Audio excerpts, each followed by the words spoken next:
दमतोड़ के अंदर कोई ऐसी फैसिलिटी जो किसी अच्छे शहर के अंदर होगी वो दमतोड़ के अंदर होगी इंशाल्लाह ताला आइंदा। और मैंने कभी गलियात के अंदर ऐलानात नहीं किए, मैं अमली कामों पर यकीन रखता हूँ।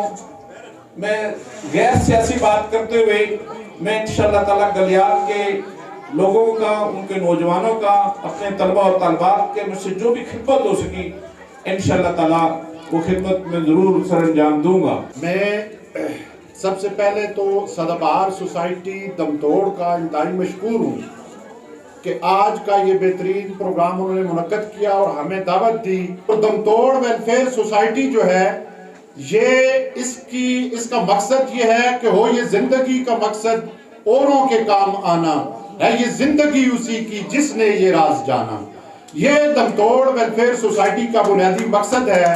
और मैं समझता हूँ कि मैं खुद भी दमतोड़ वेलफेयर सोसाइटी का अपने परवेज खान जुदून साहब के साथ जनरल सेक्रेटरी यहाँ पे रहा हूँ। तो ये वेलफेयर सोसाइटी जितने काम दमतोड़ के कर रही है, और अभी अल्हम्दुलिल्लाह नौजवान क़यादत यहाँ पे काउंसलर साहबान की, चेयरमैनों की, लेडी काउंसलर्स की वो भी आ चुकी है।